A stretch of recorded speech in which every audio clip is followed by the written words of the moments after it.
The first night in the new house was uncomfortable and creepy.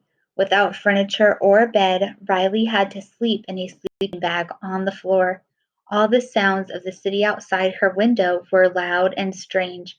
Listening to the noises, Riley couldn't fall asleep.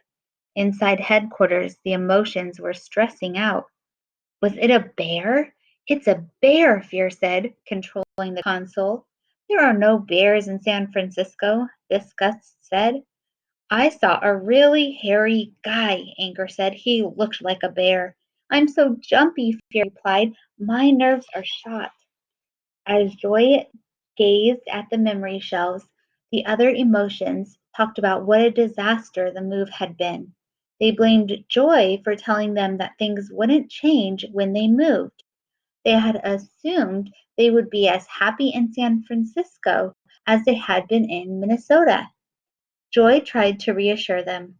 Look, I get it. You guys have concerns, but we've been through worse. But the other emotions didn't see how the situation could possibly be any worse. Yeah, Joy, we could be lying on a dirty floor in a sleeping bag, said Disgust sarcastically.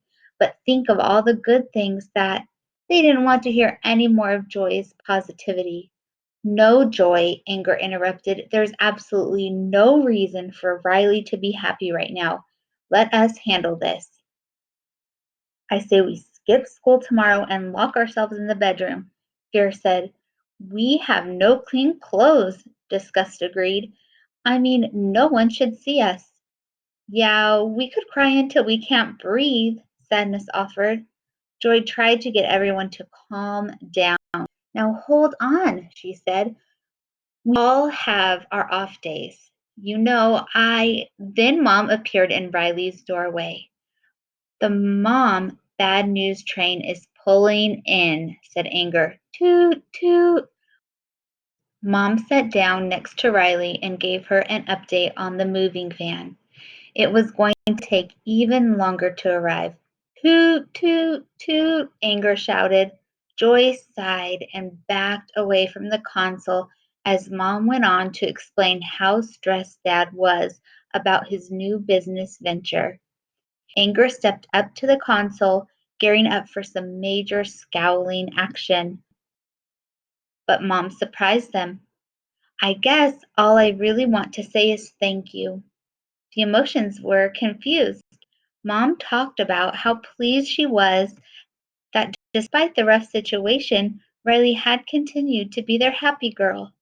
Your dad's under a lot of pressure, but if you and I can keep smiling, it would be a big help. We can do that for him, right? Asked Mom. Joy stepped up to the console proudly. She walked past Anger and took control. Yeah, sure, Riley said, smiling. What did we do to deserve you? Mom asked, kissing Riley on the forehead. Sweet dreams, she said as she walked out and closed the door. All the emotions smiled as they looked toward Joy. Well, Anger said, you can't argue with Mom. Happy it is. Team Happy sounds great, Fear said. When Riley was finally asleep, the screen in headquarters turned black. Looks like we're going into REM, said Joy. Joy was on dream duty, which means she had to stay up and monitor Riley's dreams. She'd also take care of sending the important memories to long term. Great day today, guys. Sleep well. Team Happy, Joy called to the other emotions as they headed off to sleep. Then she took her place at the console. All right, she said, looking up at the screen. What's on tonight?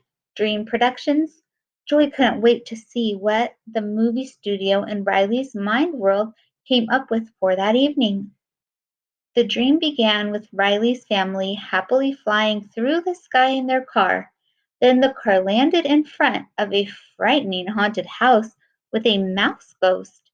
The mouse looked like a zombie as it eerily said, Come live with me, Riley. Then it keeled over and died. Who's in charge of programming down there? Joy said, frowning. I know I'm not supposed to do this, but she ducked behind the console and messed with a few wires and switches, resetting the system. We are not going to end the day like this, she said. Then she recalled a memory of Riley showcasing all of her ice skating moves on the lake with her parents. Joy rigged it so the memory played in Riley's mind like a dream instead of what Dream Productions had put on. Joy skated around headquarters, mimicking Riley and reliving the happy memory. She promised Riley that tomorrow would be another great day.